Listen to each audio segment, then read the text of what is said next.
Stone presses against his chest. Not gently, not passively. The mountain wants him crushed. Odin doesn't breathe. The silence is alive here. It crawls. It listens. Somewhere above him, giants sleep with blades within arm's reach, dreaming of wars that never end. Their snores vibrate through the rock like distant thunder. One wrong sound and this mountain will become his tomb. The air tastes wrong. Honey, blood, old metal.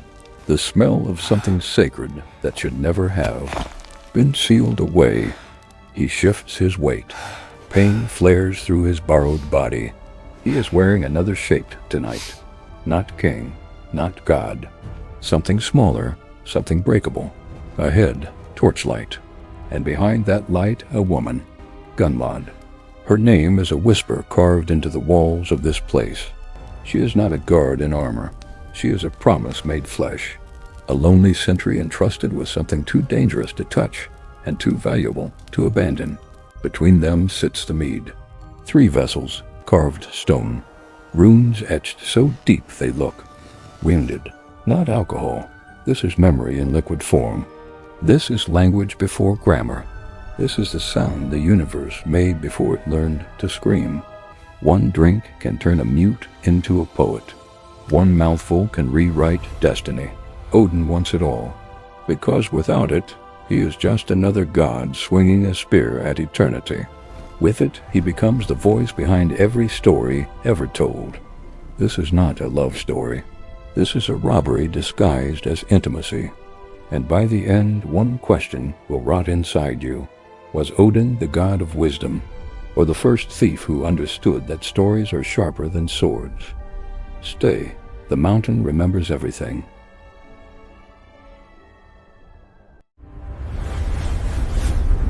Unveil the legends.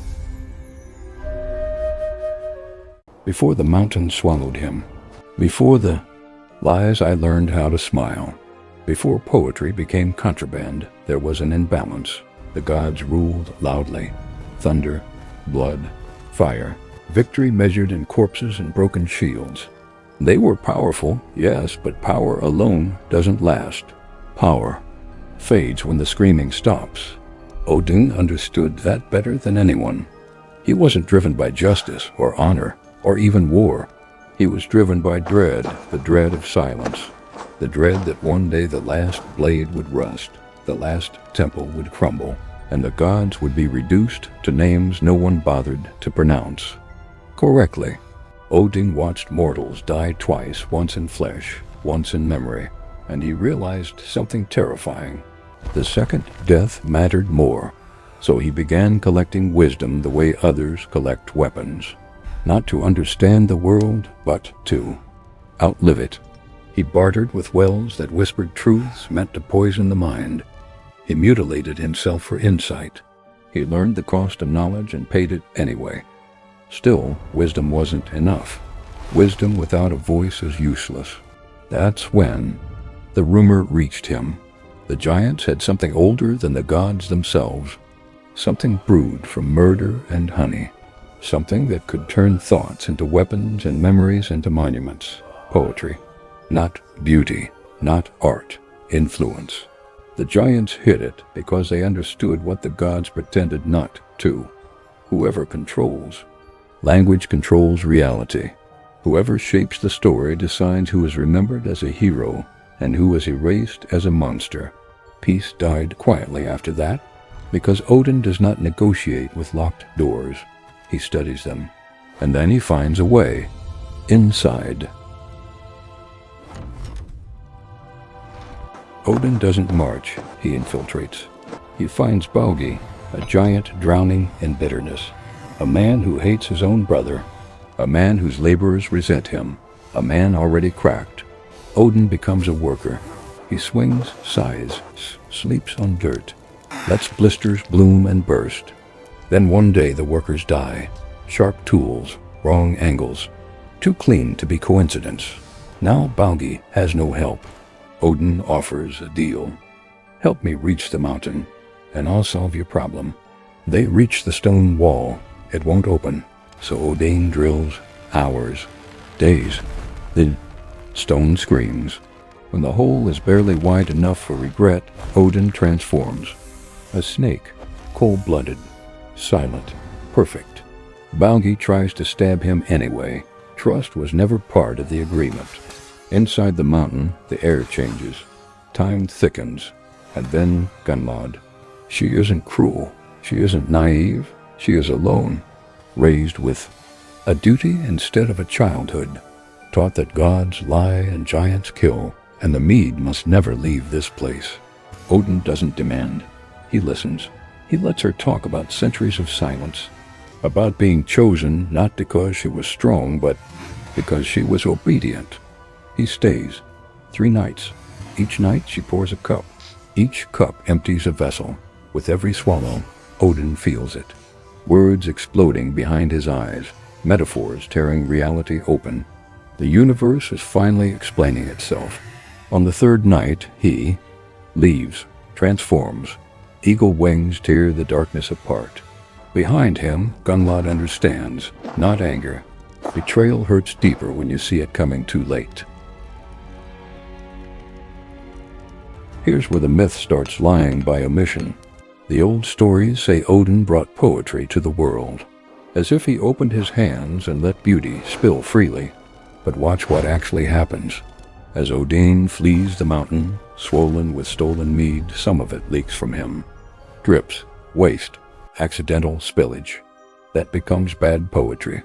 Awkward verses, shallow rhymes, the kind anyone can produce and no one remembers.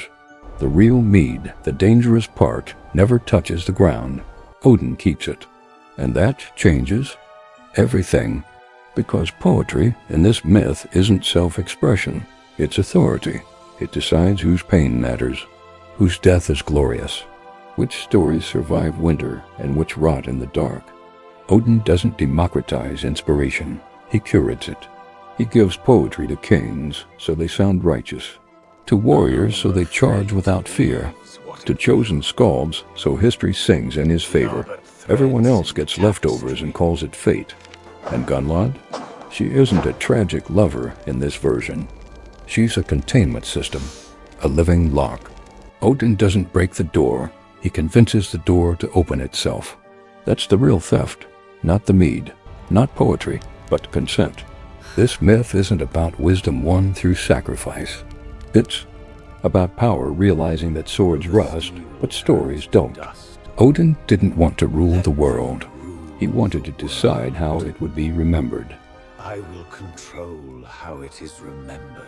Odin returns to Asgard carrying victory in his belly. The halls fill with sound, voices sharpen, stories grow teeth. The gods celebrate, believing something sacred has been rescued from monsters. Skalds rise overnight. Words flow like wine. Battles gain meaning. Death gains choreography. But poetry is no longer wild. It no longer belongs to the lonely, the desperate, the broken. It becomes filtered, approved, bestowed. A gift given downward, never shared sideways. Odin decides who speaks beautifully and who never will. And this is the final cruelty.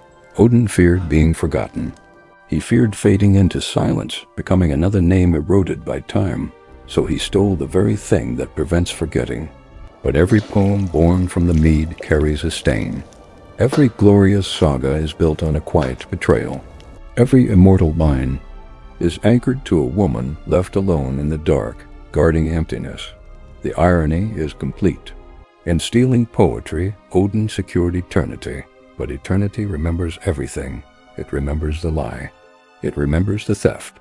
And it remembers that the god of wisdom did not earn language. He took it. And the cost was something no story can ever fully erase.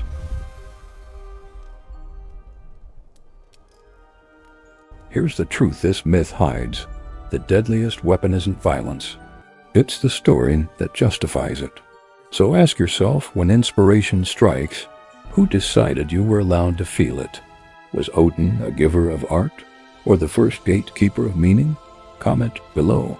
And if this story unsettled you, good. Because next time we tell the myth Odin never wanted to be remembered. A god who didn't steal knowledge. He suffered for it. and what he learned nearly ended the world. That story is already watching you,